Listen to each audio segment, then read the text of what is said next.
أشهد أن لا إله إلا الله وحده لا شريك له وأشهد أن محمدا عبده ورسوله أما بعد فأعوذ بالله من الشيطان الرجيم بسم الله الرحمن الرحيم الحمد لله رب العالمين الرحمن الرحيم مالك يوم الدين إياك نعبد وإياك نستعين اهدنا الصراط المستقيم صراط الذين أنعمت عليهم غير المغضوب عليهم ولا الضالين.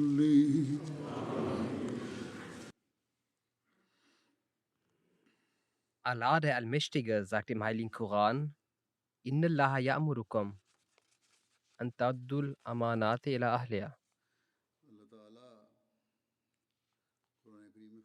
Das heißt, Allah gebietet euch, dass ihr die Treuhandschaft jenen übergibt, die ihr würdig sind. In einer Überlieferung heißt es, dass der heilige Prophet sallallahu alaihi wasallam sagte: Jedes Amt oder jede Position, in der man damit betraut ist, sich um die Angelegenheiten anderer zu kümmern oder man ihnen vorgesetzt ist, ist eine Treuhandschaft.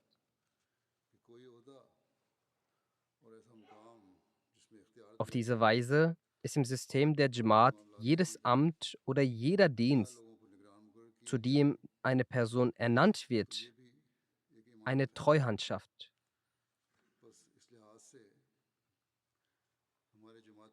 Im System unserer Jamaat ernennen wir auf jeder Ebene unsere Amtsträger.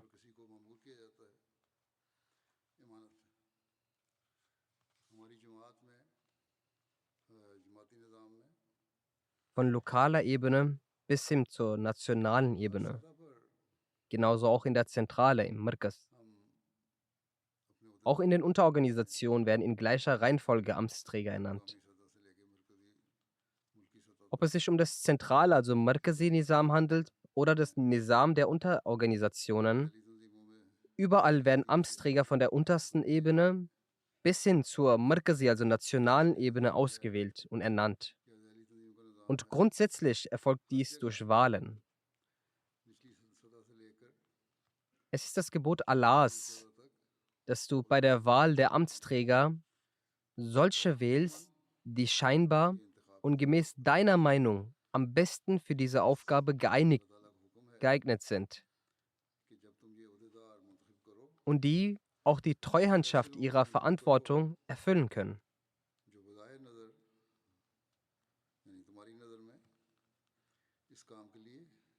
Während der Wahl sollte es keinerlei Rücksicht auf frühere Freundschaften oder Beziehungen geben. Manchmal werden auch einige Amtsträger direkt von der Zentrale oder vom Khalifen der Zeit höchstpersönlich ernannt.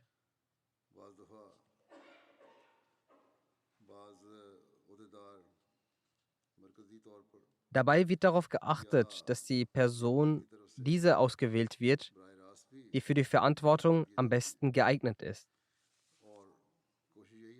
Jedoch kann es auch vorkommen, dass man sich bei der Beurteilung einer Person das falsch liegt oder dass sich nach dem Amtsbeginn die Einstellung des Gemüts dieser Person sich verändert, sodass der erforderliche Geist von Demut, Fleiß und Gerechtigkeit, der bei einem Amtsträger vorhanden sein muss, verloren geht.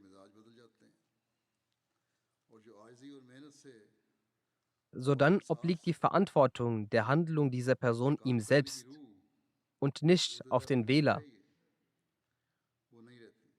Nichtsdestotrotz, unsere Verantwortung ist, dass wir den Besten unter uns wählen उसी पर होगी, und dafür beten. ना कि मुंतखब करने वाले पर।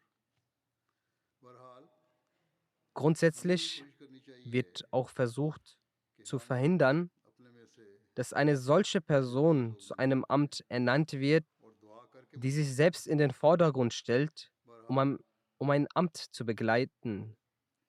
आमतौर पर ये कोशिश होती है कि जो शख्स किसी काम के लिए मुकर्रर किया जा रहा है Wenn aber dennoch eine solche Person durch die Gemeinde für ein Amt vorgeschlagen wird, इसलिए आ रहा है, dann wird ihr durch die Zentrale oder dem Khalifen der Zeit, wenn sie über das Gemüt dieser Person in Kenntnis sind, Jamaat keine Aufgabe से gegeben. किसी ओहदे के लिए तजवीज़ होकर आ भी जाए Und diese Sache entspricht, entspricht den Anweisungen des heiligen Propheten sallallahu alaihi wasallam.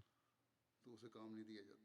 In einer Überlieferung heißt es kamen zwei Personen zum heiligen Propheten sallallahu alaihi wasallam सल्लल्लाहु अलैहि वसल्लम und forderten, dass ihnen ein bestimmtes Amt übertragen werden sollte, da sie ihrer würdig sind. Der heilige Prophet sallallahu alaihi wasallam sagte, denjenigen, den ich für eine Aufgabe ernenne, wird durch Allah unterstützt. हम उसके Aber derjenige, der selbst danach trachtet, फरमाया wird nicht durch Allah unterstützt मैं किसी und seine Arbeit wird auch nicht gesegnet. अल्लाह ताला उसकी मदद फरमाता है और जो ख्वाहिश करके खुद काम अपने सर पर ले Deshalb sollte niemals der Wunsch bestehen, ein Amt zu erhalten. मदद नहीं होती उसके काम में बरकत Es sollte sicherlich die Leidenschaft und der Eifer vorhanden sein, dienen zu wollen. कभी ओहदे की ख्वाहिश करके Und egal in welcher Form auch dieser Dienst dann gewährt wird, होनी चाहिए। so werde man versuchen, ihn bestmöglich umzusetzen. हाँ खिदमत दीन का शौक ज़रूर होना चाहिए। मुझे मौका मिले मैं खिदमत दीन करूँ। Es ist nicht angemessen, sich ein Amt zu wünschen, um gewisse Arbeiten zu इसे vollbringen. बजा लाने के लिए भरपूर कोशिश करनी चाहिए। Ja, es sollte der Elan vorhanden sein, sich für den Dienst der Jamaat in jeglicher Hinsicht einzusetzen. काम का निगरान बनकर Dies ist auch उसे wünschenswert. करने की ख्वाहिश करना पसंदीदा नहीं है। हाँ खिदमत का जज्बा Diesen Aspekt sollten sich auch die Wähler vor Augen führen. Haben sie immer den heiligen Koran und die Aussagen des heiligen Propheten sallallahu vor Augen, मुंतखब करने वालों को भी dass sie nach dem Dua jene Person wählen sollen, उनको über den sie denken, dass sie dieser Position und dieses Amtes würdig ist. हमेशा सामने रखना चाहिए कि तुम्हारी नज़र में Und दुआ के zweitens बाद sollte jemand, der sich ein Amt wünscht, किसी खिदमत के लिए उन्हें मुंतखब करो। auf struktureller Ebene der Jamaat sowie gemäß dem Protokoll der Wahl davon abgehalten werden und der Wahlleiter sollte mit rechtens seine zugeteilte Befugnis जमाती auch in Anspruch nehmen. और हर इंतखाबी फोरम में उसकी हौसला चिकनी होनी चाहिए और मुंतखब करने वाले को इंसाफ से Im Allgemeinen werden die Wahlen auf nationaler Ebene so abgehalten, dass die vorgeschlagenen Namen mit dem Ergebnis an den Khalifen der Zeit gesendet werden. इंतखाब का ये तरीक है कि मुल्की मरकजी Und der Khalif der Zeit besitzt auch das Recht, सरबराहान के मुंतखब den Namen mit den meisten Stimmen auszuwählen रजाइश के साथ oder jemanden auszuwählen, der weniger Stimmen hatte. और खलीफा वक्त को इख्तियार है कि वो चाहे कसरत राय से Manchmal gibt es auch solche Situationen या und Informationen über bestimmte Personen, या कम वोट हासिल die nur die Zentrale oder der Khalif der Zeit in Kenntnis ist und die Allgemeinheit kennt diese Information nicht. और उस शख्स के बारे Es ist also nicht erforderlich, dass jener gewählt wird, der die meisten Stimmen hat. में और आम आदमी को नहीं Was die Wahlen in den lokalen Gemeinden betrifft, so kann in manchen Fällen die Zentrale das Wahlergebnis bewilligen. इसी तरह मुल्की जमातों के जो इंतखाब Und wenn eine Veränderung vorgenommen werden soll, इनमें kann dies vom Khalif der Zeit erfragt werden. बास की मंजूरी मुकामी मरकजी इंतजामिया Es wird auf jeden Fall soweit möglich versucht, solche Mitglieder zu wählen, die ihre Arbeit gewissenhaft durchführen. In manchen Orten kann nur aus den vorhandenen Personen gewählt werden. Hier müssen die Wähler darauf achten, dass jene Personen gewählt werden, die diese Treuhandschaft in bester Form ausüben können.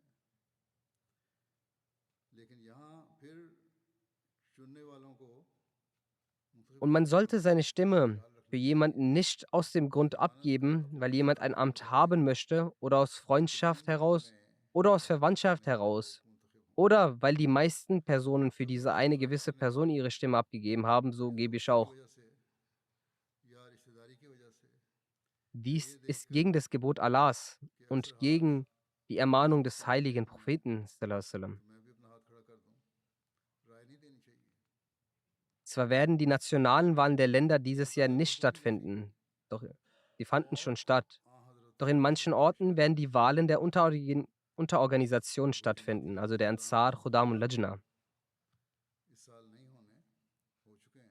Die Mitglieder dieser Organisationen sollten sicherstellen, dass jeder, der zur Wahl berechtigt ist, gemäß dem Gebot Allahs sein Recht, seine Stimme abzugeben, auch einhält. Und nach dem Dua und mit Gerechtigkeit sollte er sein Ergebnis vor dem Khalifen der Zeit vorlegen.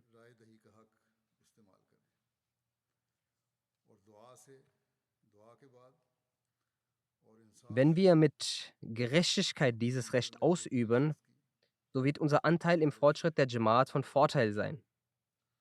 Und wir werden auch das Wohlgefallen Allahs dadurch erlangen.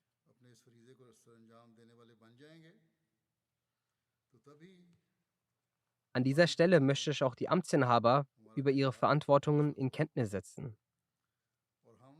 Obwohl die Amtsinhaber der Jamaat zwar schon gewählt sind, doch sie sollten sich ihrer Verantwortung stets bewusst sein.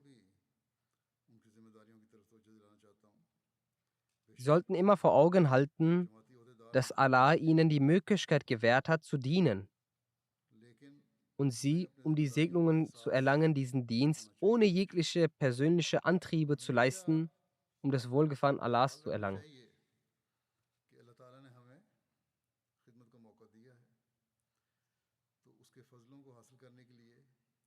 Es gibt manchmal Beschwerden über einige Amtsträger, dass sie keine Demut in ihrem Umgang haben. Und es hat den Anschein, als ob sie nach dem Erhalt dieses Amtes zu außergewöhnlichen Persönlichkeiten geworden wären. Ich sage nicht, dass sie eine Pharaonenhaltung eingenommen haben, aber trotzdem beginnen sie, sich selbst als bedeutend zu betrachten, insbesondere bei jenen Amtsträgern, die ernannt worden sind und zusätzlich auch Waqf Sindhi sind. Wenn in ihnen diese Haltung vorhanden ist, dann ist es absolut untragbar. Einige der Waqf Sindhi wurden zum Generalsekretär ernannt. Es gibt Beschwerden, dass sie einen sehr arroganten und hochmütigen Umgang pflegen. Sie würden nicht einmal dem Salam antworten. Diejenigen, die solch ein Verhalten an den Tag legen, sollten sich verbessern und reformieren. Und wenn Allah, der Erhabene, ihnen die Möglichkeit gewährt hat, zu dienen, umso mehr Demut sollten sie zeigen. Und jedes Kind und jeden Erwachsenen sollten sie mit Liebe und Demut begegnen.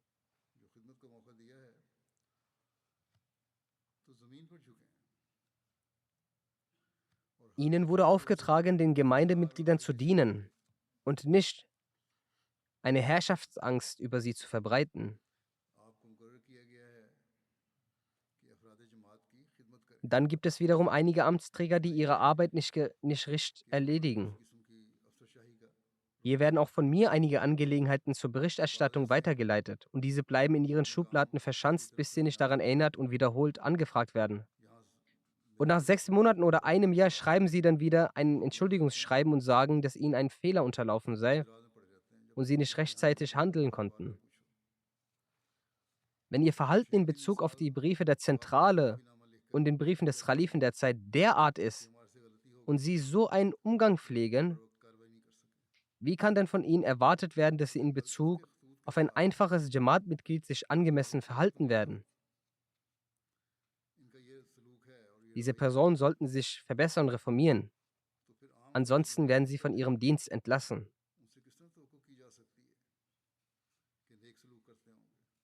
Ich möchte die Amtsinhaber auch auf einige weitere Verpflichtungen aufmerksam machen. Einerseits sollten sie Demut in sich entwickeln und andererseits sollten sie sich bemühen, die ihnen übertragenen Aufgaben gerecht werdend vollständig zu erfüllen.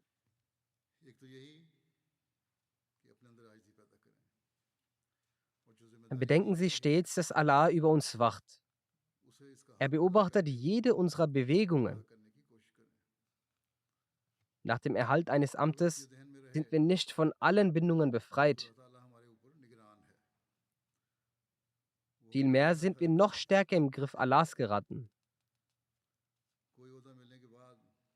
Die Menschen haben uns gewählt. Der Khalif der Zeit hat auf uns vertrauend diesen Dienst auf uns übertragen.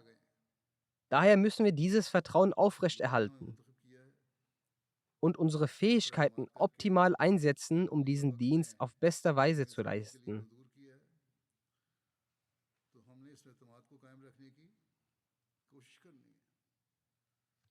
Erst wenn dieser Grundgedanke vorhanden ist, wird der Geist für das richtige Arbeiten noch entstehen und auch die Kooperation der Gemeindemitglieder wird gegeben sein. Viele Amtsträger beschweren sich, dass einige Gemeindemitglieder bei bestimmten Abteilungen nicht richtig kooperieren. Zweifellos liegt es auch in der Verantwortung der Gemeindemitglieder, dass sie mit jenen Personen, die sie selbst für den Dienst gewählt haben, kooperieren. Aber gleichzeitig liegt es auch in der Verantwortung der Amtsträger, ihre besten Beispiele für diese Menschen zu setzen.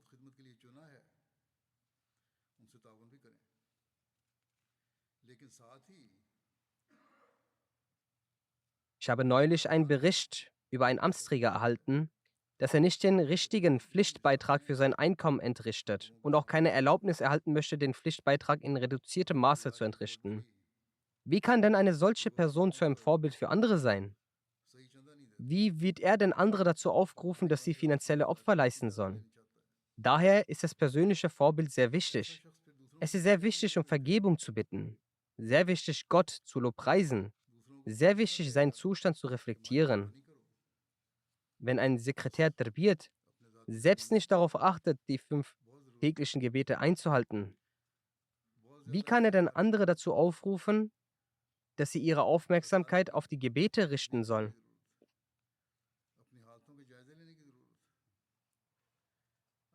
Wenn sich der Amtsträger sich selbst nicht darauf fokussiert, Nawafil zu verrichten, wie kann er dann die Gemeindemitglieder dazu aufrufen, der Mrabi Silsila oder Waqf Zindagi? Genau darauf hat der verheißene Messias a.s. uns hingewiesen, dass der Ghair Ahmadi Maulvi zwar Hinweise gibt und Weisheiten und versucht zu lehren, aber er selbst sich in die Tat umsetzt, weshalb in seinen Worten keine Kraft besteht. Jeder Moment sollte für uns sehr sorgfältig durchgeführt werden und jeder Schritt sollte sehr sorgfältig sein.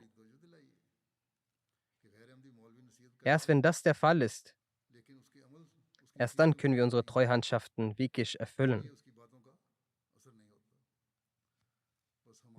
Wenn Sekretäre Tarbiyat ihr Vorbild bringen und mit Liebe die Gemeinde versuchen zu erziehen,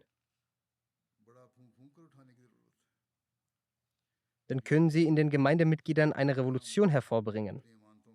Jeder Amtsinhaber sollte für die Besserung seiner Abteilung täglich mindestens 2 Nawafil verrichten und beten, dass Allahs Segnungen zuteil werden lässt.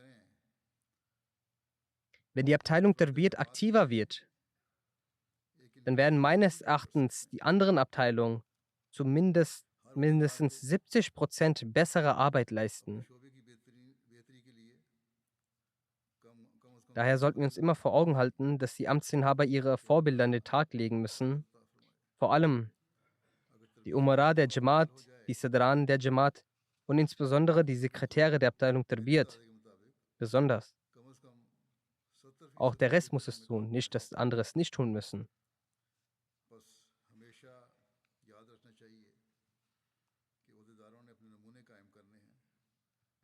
Mein Hinweis an diese besonderen Amtsinhabern bedeutet keinesfalls, dass wenn die anderen dies nicht umsetzen, es nicht ausmachen wird. Erst wenn sich jeder daran hält, wird die Jamaat auf die beste Art den Fortschritt machen. Wenn nicht ein vorbildliches Verhalten gezeigt wird, ist es keineswegs so, dass es keine Auswirkungen hat. Es hat große Auswirkungen. Jede Handlung eines Amtsinhabers hat einen Einfluss bzw. Auswirkungen. Wenn der Sekretär mal sein Gender nicht pflichtgemäß entrichtet, wie wird er dann andere dazu ermahnen, wie ich es bereits erwähnt habe? Welche Segnungen wird in seinen Worten enthalten sein? Wenn der Sekretär für Tabligh seiner Aufgabe des Tablighs überhaupt nicht nachkommt, wie wird er die Mitglieder der Jamaat dazu bewegen, das Tabligh zu tätigen? Kurzum, jede Abteilung ist wichtig. Des Weiteren gibt es die Ämter der Sadran bei den Unterorganisationen. Weitere Ämter der Amla sind ebenfalls wichtig. In den Unterorganisationen muss ebenfalls auf jeder Ebene aktiver gearbeitet werden. Aus einigen Orten gibt es Beschwerden bezüglich der Sadr Lajna, dass ihr Verhalten nicht gut sei. Einige pflegen keinen guten Umgang mit den Nomobayat. Statt diese zu sich zu ziehen, sind sie dafür verantwortlich, dass sie sich von der Jamaat entfernen. Den Nomobayat wird auf eine fälschliche und unangemessene Art und Weise gesagt, dass wir sie reformieren werden. Meines Erachtens aber sollte eher die Reform bei dieser jeweiligen Sadr Lajna stattfinden. Und dies geschieht deshalb, weil einige Personen durchgehend gewisse Ämter haben. Die Mitglieder der Lajna schauen nicht bei der Wahl, wer würdig ist für die Aufgabe und wer nicht. Dadurch entstehen Komplikationen. Und dann kommen Beschwerden auf. Und wenn Probleme entstehen. Und erst wenn der Glaube der Menschen einen Schaden erleidet. Wenn also die Wählerinnen selbst ihr Recht der Wahl nicht mit Gerechtigkeit und Taqwa, also Allahs Furcht, in sich selbst tragend ihre Aufgabe nicht erfüllen, so dann sollte auch keine Beschwerde eingelegt werden. Daher sollten sie bei den Wahlen die Treuhandschaft jenen übergeben, die ihrer würdig sind. Denn dann wird es keine Beschwerden geben. Andernfalls können wir nicht unsere Reform durchführen. Ich möchte den Amtsinhabern ebenfalls sagen, dass sie nicht dafür da sind, um auf Bühnen zu sitzen. Jeder Amtsinhaber sollte sein Duty auf die Art eines gewöhnlichen Mitarbeiters erfüllen. Eine Frau sagte mir, sie ist eine Nomobaya und kam aus dem Ausland zur Jalsa Salana. Sie sagt, eine Sache auf der Jalsa hat mich sehr beeindruckt. Ich habe gesehen, dass die Sadr Lajna das Duty für die Disziplin mit den anderen Frauen zusammen ausgeführt hat. Das ist die Pflicht dieser Sadr gewesen. Es ist keine außergewöhnliche Tat, die sie vollbracht hat. Wenn sie diese Aufgabe nicht bewältigen würde und nicht überall die Aufgaben überwachen würde, wäre sie verantwortlich. Wenn die Sadr selbst nicht die Aufgabe erledigen würde oder es nicht kontrollieren würde, dann würde sie ihrer Verantwortung nicht gerecht werden. Jedenfalls führen jene Amtsinhaber, die ihrer Treuhandschaft und ihrer Verantwortung nachkommen, führen zur Rechtsleitung anderer. Und auch bei den Lajna ist es so. Und das ist der Gedanke, den jeder Ahmadi, Amtsinhaber, haben sollte, dass die Führer eines Volkes ihre Diener sind. Das ist die Aussage des heiligen Propheten sallallahu alaihi wasallam. Des Weiteren ist auch unter gewöhnlichen Umständen die Aufgabe eines jeden Amtsinhabers, dass sie durch persönlichen Kontakt mit den Gemeindemitgliedern ihre Beziehung zu ihnen stärken, ihre Freude und Trauer mit ihnen teilen. Geben Sie jedem Gemeindemitglied das Gefühl, dass das Nizam-e-Jamaat aufgebaut wurde, um Mitgefühl füreinander zu haben, um sich umeinander zu kümmern. Und nicht, damit es Vorgesetzte und Untergebene gibt oder damit es Große und Kleine gibt.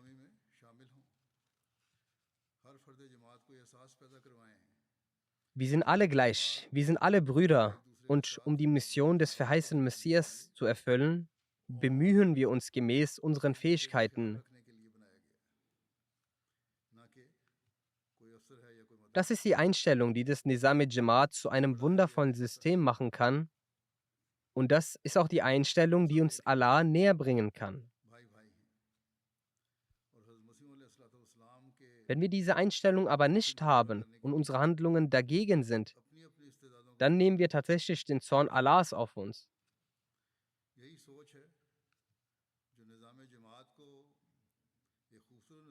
In einer Überlieferung heißt es, dass Hazrat Muwakkil ibn Yasar berichtet, dass ich den heiligen Propheten sallam sagen hörte: Denjenigen, den Allah zum Vorgesetzten und Verantwortlichen über die Leute gemacht hat, wenn diese Person seine Verantwortung, seine Pflicht und das Wohlwollen seiner Menschen darin Vernachlässigung zeigt, dann wird Allah bei seinem Tod ihm das Paradies verbieten und er wird nicht in das Paradies erlangen. Das ist also eine äußerst große Verwarnung, ein Zustand großer Furcht, eine besorgniserregende Aussage. Dann heißt es in einer Überlieferung, dass der heilige Prophet sagte: Ihr seid alle Wächter und für eure Untertanen verantwortlich. Das ist eine sehr lange Überlieferung, in der auch über Verantwortliche, also Vorgesetzte, gesprochen wird.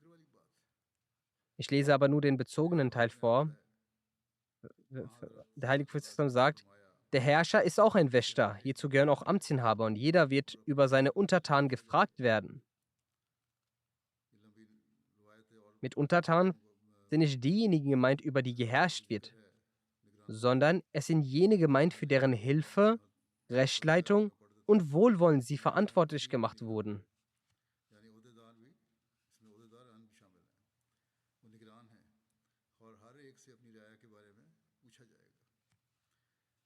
In dieser Überlieferung wurde auch das Beispiel gegeben, dass der Mann Wächter über seine Frau ist und die Frau Wächterin über ihre Kinder ist. Sie sind ja nicht Wächter, um zu herrschen, sondern sie sind Wächter, um für ihre Erziehung und Wohlwollen zu sorgen und um ihre Bedürfnisse zu erfüllen. Wenn sie diese Verantwortung nicht erfüllen, dann wird gemäß der Aussage des heiligen Propheten das Paradies für sie haram, also verboten. Jene Menschen, die also zu Wächtern ernannt wurden, zu Amtsinhabern ernannt wurden und dann ihre Aufgaben nicht richtig bewältigen und in ihren Gebieten sich vermeintliche Vertreter des Khalifen nennen,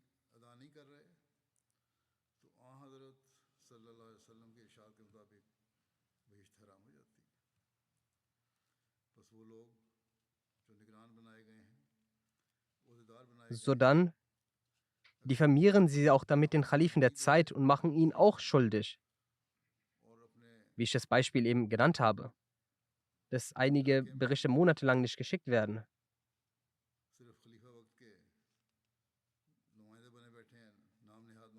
Für solche Menschen habe ich keine andere Lösung, dass wenn sie sich nicht in Wirklichkeit reformieren, so dann werden sie von ihrer Verantwortung entlassen. Und dann bin ich nicht mehr länger Teil ihrer Sünden. Auch ich bitte Allah um Vergebung und sie sollten auch Allah um Vergebung bitten und sich reformieren. Ich bitte Allah, möge Allah dem Khilafat Ahmadiyyat stets solche Helfer gewähren, ihre Verantwortung verstehend, ihre Aufgaben bewältigen und nicht deswegen, damit sie nur ein Amt bekommen.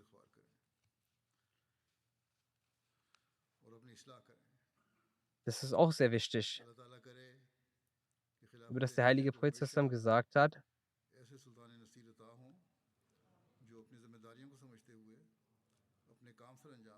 Allah wird die Bedürfnisse und Ziele eines jenes, der für die allgemeinen Angelegenheiten der Muslime verantwortlich ist, nicht erfüllen, solange er nicht den Bedürfnissen der Menschen nachkommt. Während es einerseits die Verantwortung des Khalifen der Zeit ist, so ist auch andererseits die Verantwortung all dieser Amtsinhaber, die in ihren jeweiligen Gemeinden Vertreter des Khalifen der Zeit sind. Das ist eine enorme Verantwortung der Amtsinhaber. Nur durch das Äußern der Meinung in Amla-Sitzungen oder der Teilnahme an Meetings zu erachten, man habe seine Verantwortung erfüllt, so reicht das nicht aus.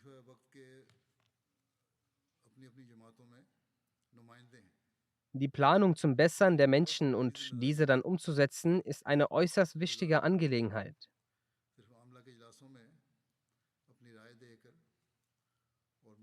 Und die Mittel, die uns zur Verfügung stehen, so sollten wir versuchen, indem wir innerhalb dieser Mittel bleiben, die beste Lösung zur Erfüllung der Bedürfnisse der Menschen zu finden.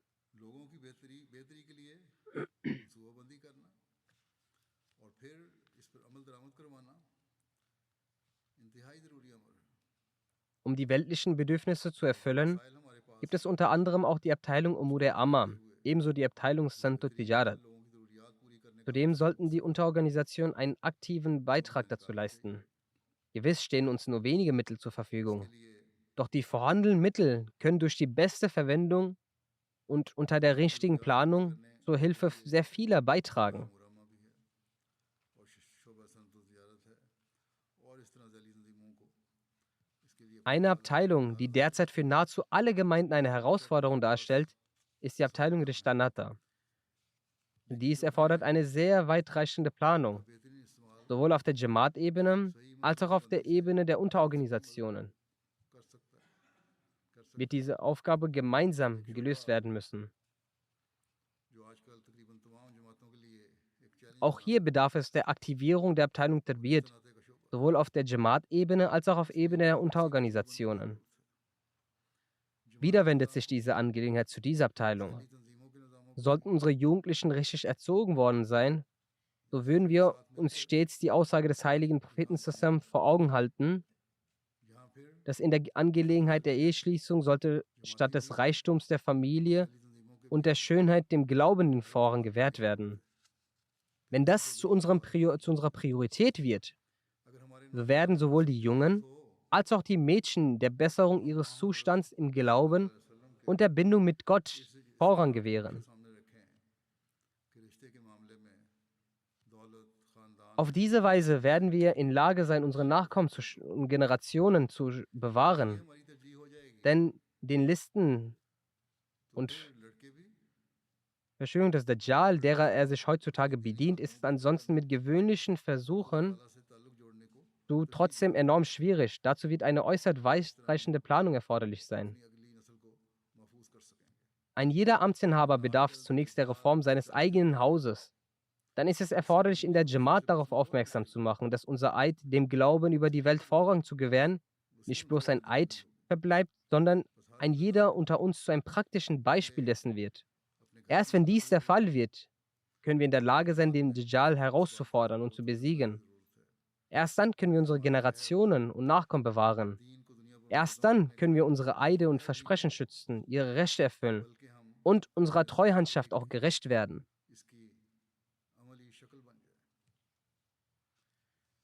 जब ये Die होगा Amla aller Jamaats, sowohl die हम ज़्यादा बेहतर कर nationalen सकेंगे als auch die lokalen und darüber नई hinaus die नस्लों को भी तरजीह Unterorganisationen, bedürfen in dieser Hinsicht einer अपने अहद tiefen की हिफाजत Überlegung कर und सकेंगे Richtschnur, damit sie die और हक Rechte अदा dieser कर सकेंगे Treuhandschaft gerecht और werden अपनी können. अमानतों का भी हक अदा कर सकेंगे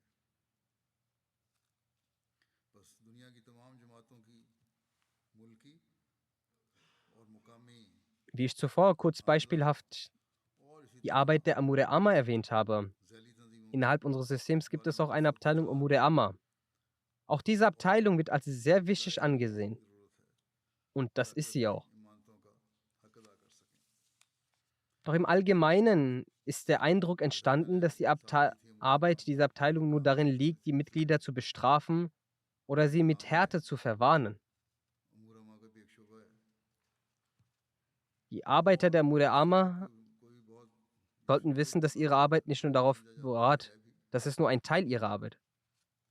लेकिन अमूमन ये तासर पैदा Und es होती ist nicht है ihre Aufgabe, mit कि Härte इस zu शोबे का warnen. काम Das ist nur लोगों को सजाएं दिलवाना das allerletzte और सख्ती Mittel, से लोगों को तंबीह करना है wenn man für die ये अहम Strafe शोबों anfängt und में wenn es keine andere इनका Möglichkeit मुहावरा होना gibt. चाहिए दुनिया में हर जगह Oder ich würde कि sagen, ऐसे dass wenn die काम Abteilung Tarbiyat aktiv ist, ये तो काम का so एक würden sich हिस्सा viele है Probleme der Abteilung Amure Amma auch सख्ती से तंबीह lösen, करना तो बहरहाल die sich auf die इनका काम है Streitereien der एक Gemeindemitglieder इंतहा और beziehen पूछना oder sich durch वाजिब die तौर पर Beteiligung dieser an falschen सफाई Dingen की जाए ergeben oder durch die Gegner कोई हल ना und हो Opposition oder तो durch मैं jene, कहूँगा die einen schwachen Glauben जमाती haben फ़ाल und है durch die Versuche, Unruhe in और die वो ऐसे Gemeinde zu मसाइल bringen, हल entstehen. करते हैं जो अफराद जमात के आपस के झगड़ों से ताल्लुक़ रखते हैं An manchen Orten या hat die अफराद Abteilung जमात के Tarbiyat versucht, दरमियान diese zu lösen, indem sie eine तनाज़ुर besondere Bindung zu den Gemeindemitgliedern aufbaut. मुखालफीन के किसी ज़रिया से या कमज़ोर So ईमान wurden वालों die के ज़रिए Beschwerden से und Abneigung der Menschen gegenüber dem जमात में System behoben बेचैनी und sie पैदा करने की भी कोशिश respektierten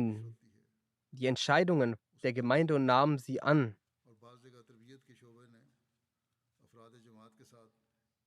Die Versuche der Gegner, die heuchlerischen und unehrlichen Menschen auszunutzen, waren dann ebenfalls erfolglos. Folglich ist eine Zusammenarbeit der Abteilungen Tarbiyat und Umur Amma in gewissen Bereichen sehr stark notwendig.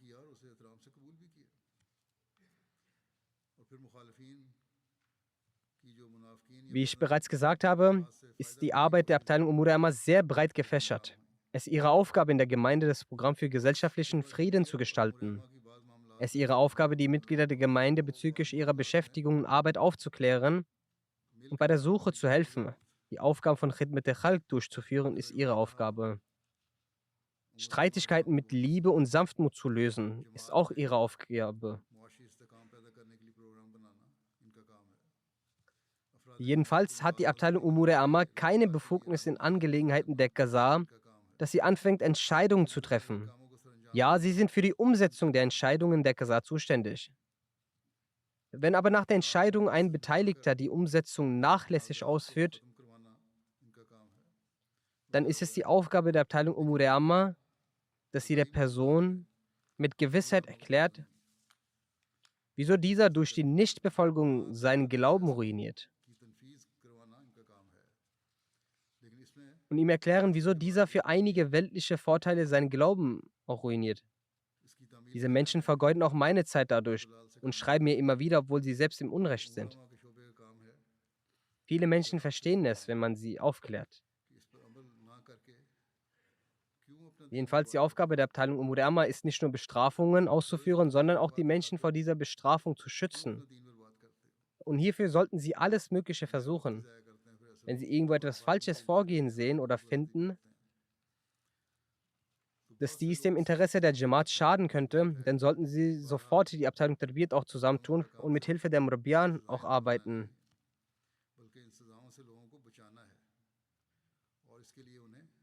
Damit würden sie gleichzeitig versuchen, den Glauben der Menschen zu beschützen, was sie auch machen sollten.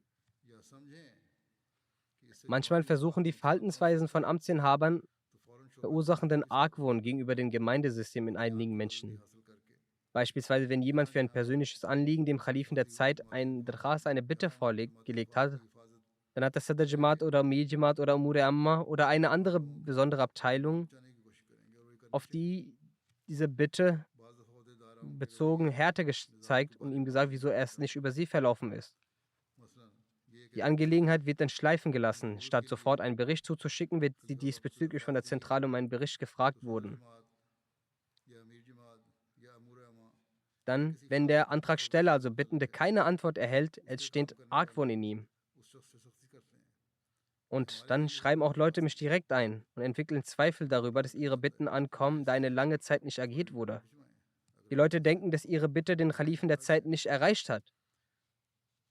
Es entstehen also die Situationen, dass man einerseits sich fragt, wieso wurden wir nicht gefragt? Und dann andererseits, da wir nicht gefragt wurden, so soll dieses Anliegen nicht bearbeitet werden. Dadurch entsteht auch Argwohn gegenüber dem Khalifen der Zeit und sein Büro. Obwohl dies falsch ist, es stimmt nicht. Jeder Brief kommt hier an. Jeder Brief, der hier eingeht, wird auch geöffnet und gelesen. Er wird nicht abgefangen. Außerdem wird jede Bitte der entsprechenden Gemeinde hinsichtlich einer Berichterstattung zugesendet.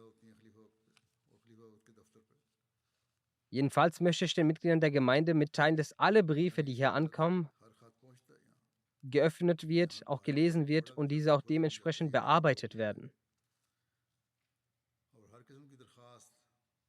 Die Abteilung der jeweiligen Jamaat verzögert die Beantwortung.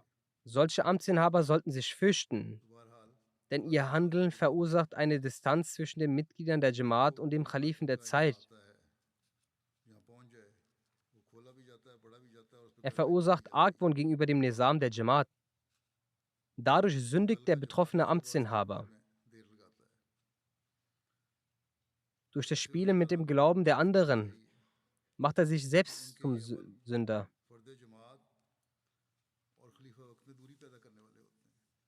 Folglich sollten solche Menschen sich stets fürchten. Jeder Amtsinhaber sollte verstehen, und vor allem diejenigen, die die Aufgabe haben, sich um die Bedürfnisse der Mitglieder der Jamaat zu kümmern, dass wenn sie in ihrer Arbeit Faulheit zeigen und die Rechte der Menschen nicht erfüllen, dass sie nicht nur Vertrauensbruch begehen, sondern auch von Allah dem Allmächtigen ergriffen werden.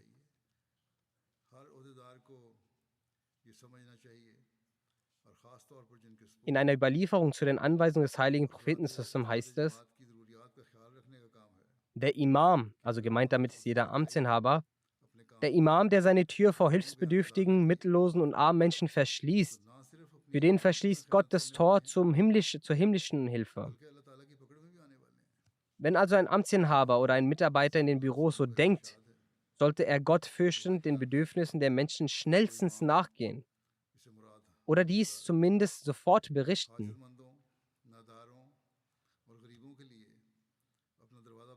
Dann ist es die Aufgabe der Zentrale zu prüfen, inwiefern geholfen werden kann. Doch schlichtweg nicht zu antworten und den Antrag in eine Ecke liegen zu lassen, ist ein sehr großes Verbrechen. Wir sollten unser Bestes geben, um Gottes Wohlgefallen zu erlangen.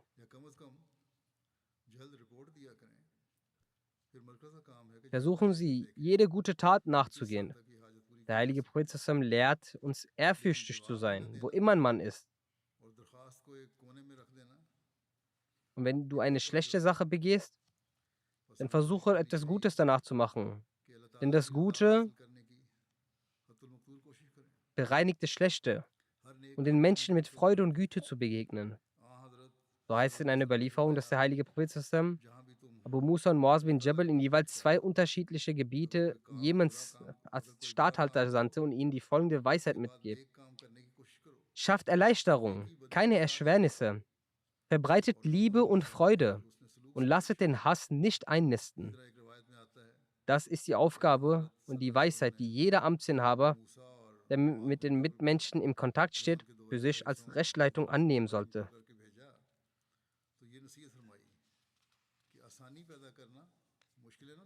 Auf diese Weise können Amtsinhaber die Rechte der Mitglieder erfüllen und dazu beitragen, den Glauben der Mitglieder zu schützen und die Gemeinde in ihrer Einheit zu stärken. Sie werden den Dingen gerecht, die ihnen anvertraut wurden. Wenn das geschieht, wird eine schöne und wahrhaftig islamische Gesellschaft geschaffen und für dessen Schaffung der verheißene Messias gesandt wurde, auf dessen Hand wir das Bett abgelegt haben.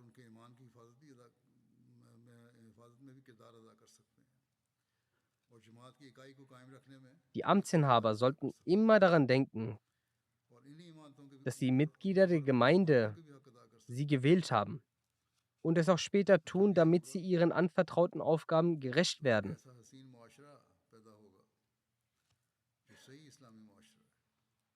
Doch selbst wenn sie, die Wähler, nicht mit diesen Gedanken gewählt haben, dann ist es jetzt die Arbeit der Amtsinhaber, dass sie diese Verantwortung, die Allah ihnen auferlegt hat, rechtmäßig erfüllen.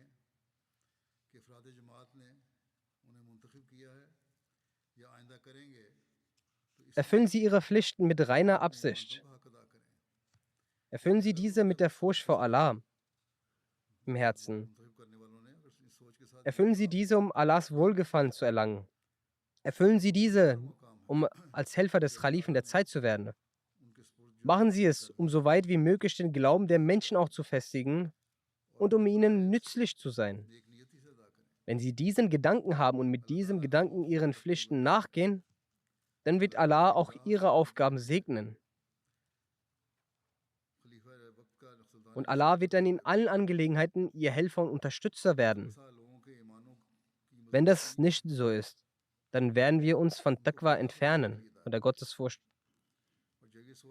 Dann werden wir auch gegenüber Allah untreu sein. Wir sind auch dann gegenüber dem Khalifen der Zeit untreu. Und sie werden den Glauben derjenigen, die ihnen vertraut haben, sei es richtig oder falsch, sie werden ihren Glauben verletzen. Der verheißene Messias zusammen sagt, Gläubige sind diejenigen, die ihre Treuhandschaft und Treuegelübde wahren. Das heißt, sie lassen hinsichtlich der Erfüllung ihrer Treuhandschaft und versprechen kein Stück von Taqwa und Vorsicht aus. Weiter sagt der verheißene Messias,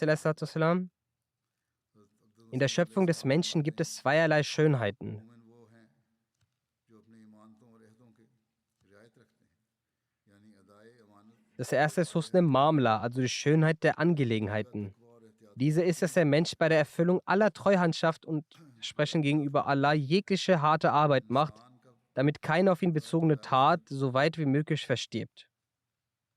इंसान Kurzum, also dass keine Handlung hinsichtlich der Erfüllung der Treuhandschaft vergeudet wird. Der Vers sagt, के इंसान खुद genauso ist es unerlässlich, dass der Mensch die gleiche Anstrengung hinsichtlich der Erfüllung der Treuhandschaft und Eide gegenüber der Schöpfung aufrechterhält. Das heißt also, dass er bei den Rechten Allahs und den Rechten der Schöpfung mit Taqwa vorgeht, was Husn al-Mamla, also die Schönheit der Angelegenheit ist.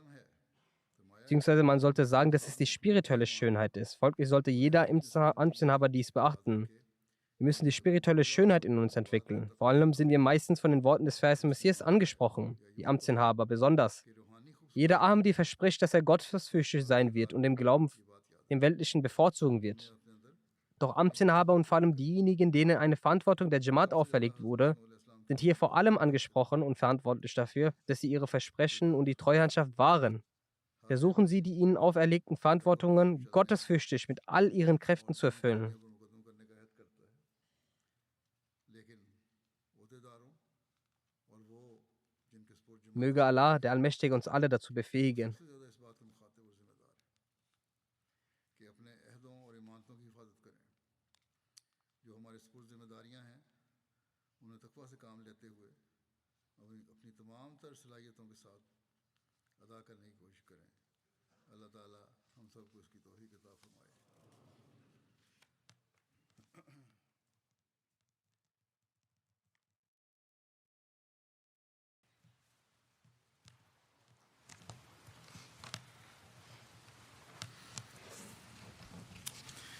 الحمد لله الحمد لله نحمده ونستعينه ونستغفره ونؤمن به ونتوكل عليه ونعوذ بالله من شرور أنفسنا ومن سيئات أعمالنا من يهده الله فلا مضل له ومن يضلل فلا هادي له ونشهد أن لا إله إلا الله ونشهد أن محمدا عبده ورسوله